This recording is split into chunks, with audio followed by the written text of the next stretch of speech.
Film industry में ऐसी कम ही मिसालें हैं जहां किसी एक्टर ने सरकारी नौकरी छोड़कर फिल्मों में काम करना शुरू किया हो, लेकिन बॉलीवुड के मोगैम्बो ऐसे ही एक शख्स थे जिन्होंने वाकई सरकारी नौकरी छोड़कर फिल्मी दुनिया में एंट्री मारी थी।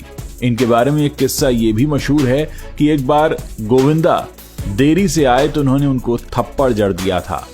आज आपको कहानी सुनाने जा रहे हैं ऐसे ही मोगैम्बो यानी अमरीश पुरी की। भारी भरकम आवाज और सिहरन पैदा कर देने वाली मुस्कुराहट, अगर इसका कोई सबसे अच्छा कॉम्बिनेशन बॉलीवुड में दिखाई देता है तो वो हैं अमरीश पुरी। अमरीश पुरी की अदाकारी का ही कमाल था कि पर्दे पर निभाए गए उनके विलेन के किरदार, चाहे मिस्टर इंडिया का मोगैम्बो हो, तहलका का डोंग हो या फिर दामिनी का इंद्रजीत चड्ढा, ये सारे कैरेक्टर्स आज भी लोगों को अच्छे से याद हैं। उनकी विलेन वाली इमेज को रियल लाइफ में भी लोगों में इतना खौफ था कि उनके बेटे के दोस्त उनके घर आने से इसीलिए घबराते थे कि कहीं पुरी साहब से सामना ना हो जाए। मगर अपनी रियल लाइफ के उलट अमरीश पुरी एक उम्दा और दिलदार इंसान थे। हालांकि समय के पक्के थे, इतने पक्के कि लेट लतीफी के चलते उन्होंने एक बार गोविंदा को थप्पड़ जड़ दिया था। वो अपने जमाने के सबसे महंगे विलेन थे। कहा जाता है कि मिस्टर इंडिया के लिए उनकी फीस 1 करोड़ रुपए रखी गई थी। कोई 22 साल की उम्र में उन्होंने फिल्मों में आने के लिए पहला ऑडिशन दिया था और तब उन्हें ये कहकर रिजेक्ट कर दिया गया कि उनका चेहरा पथरीला है, हीरो के रोल में वो जचेंगे नहीं। फिर वो राज्य कर्मचारी बीमा निगम में सरकारी नौकरी पर लग गए और 20 साल से ज्यादा वक्त तक वहीं पर रहे। फिर 40 की उम्र के आसपास बतौर विलन फिल्मों में कदम रख दिया। बस यहीं से उनकी जिंदगी बदली और वो भारतीय सिनेमा के सबसे बड़े विलन बनकर उभरे। अमरीश पुरी का जन्म 22 जून 1932 को पंजाब के नवा शहर में हुआ था। ये मशहूर गायक केएल सहगल के कजन थे। वहीं इनके दोनों बड़े भाई चमन पुरी और मदन पुरी भी एक्टर थे। अमरीश ने शुरुआती पढ़ाई पंजाब में करने के बाद शिमला के बीएम कॉलेज से ग्रेजुएशन किया था। क्योंकि अमरीश के दोनों भाई हिंदी सिनेमा के जाने माने चेहरे थे, तो अमरीश भी हीरो बनने का ख्वाब देखा करते थे। महज 22 साल की उम्र में अमरीश भी अपने भाइयों के पास मुंबई पहुंच गए। यहाँ उन्हें एक हीरो के रोल के ऑडिशन के लिए बुलाया गया, लेकिन पहले ही ऑडिशन में ये जनाब फेल हो गए। कास्टिंग करने वाले व्यक्ति ने अमरीश पुरी को ये कहते हुए रिजेक्ट कर दिया कि इनका चेहरा बेहद पथरीला है, हीरो बनने का सपना टूटा, तो इन्होंने कर्मचारी राज्य बीमा निगम में एक मामूली क्लर्क की नौकरी कर ली। नौकरी के दिनों में ही अमरीश पुरी की मुलाकात नेशनल स्कूल ऑफ ड्रामा के निदेशक इब्राहिम अलकाजी से हुई और उनके कहने पर ये थिएटर से जुड़ गए। शुरुआत में इन्होंने स्टेज की सफाई करने जैसे कई मामूली से काम किए, लेकिन फिर दमदार अभिनय के दम पर ये पृथ्वी थिएटर के मंझे हुए कलाकारों में अपनी जगह बनाने लगे। 22 सालों तक काम करके ये मामूली क्लर्क से अब ऑफिसर बन चुके थे। चंद फिल्मों में काम मिलने लगा तो अमरीश पुरी अपनी सरकारी नौकरी छोड़ना चाहते थे। अमरीश अपने से कम उम्र के रंगकर्मी सत्यदेव दुबे को अपना गुरु मानते थे। उन्हीं के कहने पर अमरीश पुरी ने नौकरी करना जारी रखा। नौकरी के बीच में ही 1956 की फिल्म भाई भाई में अमरीश पुरी को एक मामूली सा चंद सेकंड का रोल मिला, पर उनके करियर का पहला बड़ा रोल 1970 की फिल्म प्रेम पुजारी में रहा। उस समय अमरीश 39 साल के थे। जब फिल्मों में अच्छा काम मिलने लगा तो अमरीश पुरी ने सरकारी नौकरी छोड़ दी और फिल्मों पर ही फोकस किया। 1980 की फिल्म हम 5 से अमरीश पुरी को देश भर में पहचान मिली और उन्हें दमदार अभिनय के बाद विलन के रोल मिलने लगे। फिल्म विधाता में पहली बार अमरीश पुरी ने जगावर चौधरी नाम से एक विलन का रोल निभाया। उसके बाद अमरीश पुरी शक्ति और हीरो जैसी फिल्मों में लगातार काम करते हुए पॉपुलर बन गए। अमरीश पुरी की मोगैम्बो बनने की कहानी भी बड़ी इंटरेस्टिंग है। Cult classic film mister India में अमरीश पुरी मोगैम्बो के आइकॉनिक रोल में नजर आए थे। प्रोड्यूसर बोनी कपूर चाहते थे कि मोगैम्बो के लुक में कोई कमी न छोड़ी जाए। इसके लिए उन्होंने रकम की कोई सीमा तय नहीं की और कॉस्ट्यूम डिजाइनर को आदेश दिया कि वो जो चाहे करें, लेकिन एक नया लुक बनाएं। कई रातों की कड़ी मेहनत के बाद 25,000 रुपए के बड़े खर्च में ये मोगैम्बो का लुक तैयार हुआ। 1985 में जब फिल्म बनना शुरू हुई, उस समय कॉस्ट्यूम पर इतना खर्च करना बहुत बड़ी बात मानी जाती थी। कॉस्ट्यूम का ज्यादातर सामान इंग्लैंड से मंगवाया गया था। जब लुक तैयार हुआ तो बोनी कपूर ने डिजाइनर को 1000 रुपए की बख्शीश दी थी। अमरीश पुरी ने बताया था कि मोगैम्बो बनने के लिए उन्होंने 20 दिनों तक उजाला नहीं देखा था। जी हाँ, अपनी ऑटोबायोग्राफी में अमरीश पुरी ने लिखा था कि मोगैम्बो का रोल हिटलर से मिलता जुलता था, जिसका नाम क्लार्क गेबल स्टारर 1953 की हॉलीवुड फिल्म से लिया गया था। ऐसे में मोगैम्बो के रोल में ढलने के लिए अमरीश पुरी 20 दिनों तक एक अंधेरे कमरे में बंद रहे थे। उन्होंने कई दिनों तक उजाला नहीं देखा था। अमरीश पुरी एक रेयर कलाकार थे, साथ ही उनके शरीर की बनावट भी काफी हटकर थी। उन्हें दोनों पैर में अलग साइज के जूते आते थे। एक पैर का माप 11 नंबर था और दूसरे का 12 नंबर। उनके कॉस्ट्यूम डिजाइनर माधव इतनी तरकीब से जूते डिजाइन करते थे कि अमरीश को पता भी नहीं चलता था कि उन्होंने दोनों एक ही नंबर के जूते पहने हैं। उन्हें नए जूते काटते थे, इसीलिए वो 1 महीने पहले ही कॉस्ट्यूम और जूते पहनकर ट्रायल लेते थे।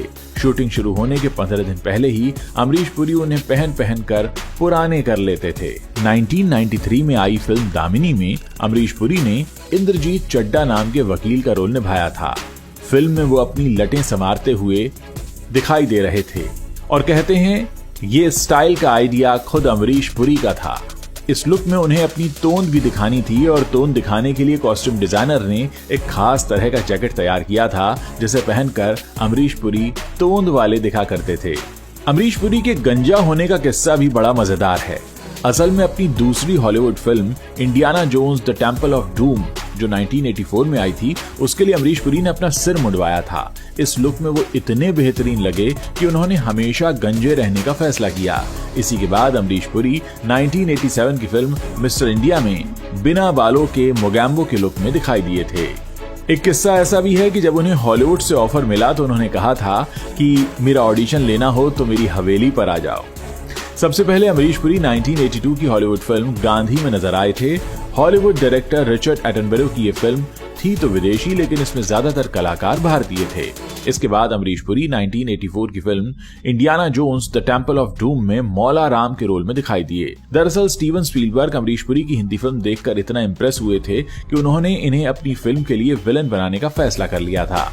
जब स्टीव ने इन्हें ऑडिशन देने के लिए अमेरिका बुलाया तो उन्होंने ये कहते हुए इनकार कर दिया कि अगर मेरा ऑडिशन लेना है तो आप खुद मेरी हवेली पर आ जाइए। फिर जब गांधी के डायरेक्टर रिचर्ड एटनबरो ने समझाया, तब जाकर अमरीश पुरी इस फिल्म को करने के लिए तैयार हुए। जब इन्होंने हॉलीवुड फिल्म में काम किया तो इन्हें कहा गया एंटी नेशनल और इसीलिए भारत में फिल्म रिलीज ही नहीं हुई। 1984 की फिल्म इंडियाना जोन्स में अमरीश पुरी जिस मौला राम बाबा के किरदार में थे, उसकी फिल्म में नेगेटिव छवि दिखाई गई थी। भारतीय पंडित की गलत छवि दिखाए जाने से भारतीय सेंसर बोर्ड को ऐतराज था, जिससे ये फिल्म भारत में रिलीज ही नहीं हुई। हालांकि इस फिल्म के बाद अमरीश पुरी एक इंटरनेशनल स्टार बन गए थे, लेकिन भारत में उन्हें ऐसी फिल्म करने पर एंटी नेशनल कहा जाने लगा था। इंटरनेशनल स्टार बनने के बाद अमरीश पुरी को कई और हॉलीवुड फिल्में ऑफर हुई, लेकिन ज्यादातर रोल ऐसे थे जिसमें उन्हें किसी ऐसे इंडियन का रोल प्ले करना था जिसकी छवि डार्क या नेगेटिव दिखाई जाने वाली थी। ऐसे में अमरीश पुरी ने हॉलीवुड से रिश्ता तोड़ लिया और वापस भारत आकर हिंदी फिल्मों में काम करना शुरू कर दिया। अमरीश पुरी का एक और किस्सा बहुत मशहूर है, जब उन्होंने गोविंदा को थप्पड़ जड़ दिया था। जी हाँ, अमरीश पुरी समय के बेहद पाबंद थे। उनके लिए 1 मिनट की कीमत भी काफी थी। अमरीश पुरी ने 80 के दशक में गोविंदा के साथ 2 कैदी और फर्ज जैसी फिल्मों में काम किया। एक दिन कॉल टाइम सुबह 9 बजे का होने के बावजूद गोविंदा शूटिंग पर शाम को 6 बजे पहुंचे। इस बात से अमरीश पुरी इतना नाराज हुए कि पहले तो उन्हें खूब बातें सुनाई और फिर गुस्से में उन्हें थप्पड़ जड़ दिया। इसके बाद से ही दोनों ने फिर कभी साथ में काम नहीं किया। एक ऐसा ही किस्सा आमिर खान के साथ का भी है। नासिर हुसैन के निर्देशन में बनी 1985 में आई फिल्म जबरदस्त में अमरीश पुरी ने काम किया था। इस फिल्म में डायरेक्टर नासिर हुसैन के भतीजे आमिर खान उन्हें असिस्ट कर रहे थे। आमिर खान सेट पर उस समय कंटिन्यूटी देखा करते थे। कंटिन्यूटी का मतलब होता है कि एक सीन में कौन से कपड़े पहने गए हैं और उसी हिसाब से अगले सीन के कपड़ों का निर्धारण हो। एक दिन Amrish Puri action scene shoot करते हुए बार बार जगह बदल रहे थे और आमिर उन्हें बार बार टोक रहे थे। अमरीश पुरी नहीं जानते थे कि आमिर डायरेक्टर नासिर के बेटे हैं। जब आमिर पर ध्यान देने की वजह से अमरीश पुरी को एक ही सीन बार बार शूट करना पड़ा तो वो गुस्से में चिढ़ गए और उन्होंने आमिर को खूब डांटा। सेट पर सन्नाटा छा गया। कुछ समय बाद नासिर अमरीश के पास आए और कहा कि आमिर की गलती नहीं है, वो आपकी गलती ठीक करवा रहा था। अमरीश पुरी को बाद में पछतावा हुआ और उन्होंने आमिर से माफी भी मांगी। एक और किस्सा है अमरीश पुरी का, जब एक फिल्म की शूटिंग के दौरान अमरीश पुरी को महज 15 मिनट का शॉट देना था। वो तैयार थे लेकिन साथी कलाकार बार बार अपनी लाइंस भूल रहे थे। शूटिंग में इतना समय लग रहा था कि अमरीश पुरी गुस्से में सेट छोड़कर चले गए। डायरेक्टर सतीश कौशिक ने खूब कोशिशों के बाद अमरीश पुरी को मनाया और उनका सीन पहले शूट करवाया। आपको बता दें कि अमरीश पुरी ने सतीश कौशिक के निर्देशन में 2 फिल्में की हैं, प्रेम और बधाई हो बधाई। नेगेटिव रोल से शुरुआत करने वाले अमरीश पुरी ने 90 के दशक में पॉजिटिव किरदार निभाने शुरू कर दिए थे। उनका कद काफी बढ़ चुका था और कई बार ऐसा भी होता था कि मुंहमांगी फीस न मिलने पर वो फिल्म छोड़ दिया करते थे। 1998 के एक इंटरव्यू में इस बात का जिक्र है कि एनन सिप्पी की एक फिल्म उन्होंने सिर्फ इसलिए छोड़ दी थी क्योंकि उन्हें मांग के मुताबिक 80 लाख रुपए नहीं दिए जा रहे थे। एनन सिप्पी की फिल्म छोड़ने पर अमरीश पुरी ने एक इंटरव्यू में कहा था, जो मेरा हक है वो मुझे मिलना चाहिए। मैं एक्टिंग के साथ कोई समझौता नहीं करता, तो फिल्म के लिए कम पैसा स्वीकार क्यों करूं? लोग मेरी एक्टिंग देखने आते हैं, प्रोड्यूसर्स को पैसा मिलता है क्योंकि मैं फिल्म में होता हूं, तो क्या प्रोड्यूसर से मेरा चार्ज करना गलत है? जहां तक सिप्पी की फिल्म की बात है तो वो मैंने बहुत पहले ही साइन की थी। वादा था कि साल के अंत में फिल्म शुरू होगी, लेकिन 3 साल बीत चुके हैं। मार्केट का भाव बढ़ गया है। अगर वो मुझे उतना पैसा नहीं दे सकते तो मैं उनकी फिल्म क्यों करूंगा? अमरीश पुरी अपनी आवाज के लिए एक अलग पहचान रखते थे। ऐसे में वो चाहते थे कि लोग ज्यादा से ज्यादा उनकी आवाज सिर्फ फिल्मों में ही सुने। ऐसे में वो कभी ऑडियो इंटरव्यू नहीं देते थे और इंटरव्यू के दौरान अपनी आवाज भी कभी रिकॉर्ड नहीं करने देते थे। अमरीश पुरी इंटरव्यू तभी देते थे जब रिकॉर्डर बंद हो। कई बार तो ऐसा भी हुआ कि अमरीश पुरी ने इस शर्त पर इंटरव्यू दिया कि अगर कवर पेज पर जगह मिलेगी तभी मैं बात करूंगा। मशहूर फिल्म डायरेक्टर श्याम बेनेगल ने एक इंटरव्यू में बताया था कि एक बार हमारे एक दोस्त और उसकी फैमिली का एक्सीडेंट हो गया। पत्नी सरवाइव कर गई, लेकिन दोस्त और उनका बेटा क्रिटिकल थे। हॉस्पिटल में उनके लिए एक रेयर ब्लड ग्रुप की जरूरत पड़ी, जो कि अमरीश पुरी का ग्रुप था। हमारे उस दोस्त से उनका कोई परिचय तो था नहीं, बावजूद इसके वो अस्पताल पहुंचे और डॉक्टर से बोले, मैं अपना ब्लड देना चाहता हूं, जितनी जरूरत हो ले लीजिए। दुर्भाग्य से दोस्त और उसका बेटा बचे नहीं, लेकिन बिना किसी के कहे अमरीश पुरी का ब्लड देना मुझे आज भी याद है। फिल्मों में भले ही ये लोगों को खुद से नफरत करवा दें, लेकिन असल में अमरीश पुरी बेहद कोमल व्यवहार वाले व्यक्ति थे। परिवार को समय देना, बच्चों के होमवर्क करवाना या फिर उनके बर्थडे पार्टी में सारे अपनों को एक छत के नीचे जमा करना हो, अमरीश पुरी ने हमेशा से ही अपने परिवार को खूब तवज्जो दी। कोई परेशान हो तो मदद करने के लिए वो दोबारा नहीं सोचते थे। अमरीश पुरी के बेटे राजीव पुरी ने बीबीसी को दिए एक इंटरव्यू के दौरान बताया था कि फिल्मों में अमरीश पुरी की छवि इतनी डरावनी दिखाई जाती थी कि बचपन में उनके दोस्त अमरीश पुरी से खूब डरते थे और ज्यादातर दोस्त तो अमरीश पुरी के डर से घर पर ही नहीं आते थे। तो ये थी कहानी बॉलीवुड के सुपर विलेन कहे जाने वाले मोगैम्बो यानी अमरीश पुरी की।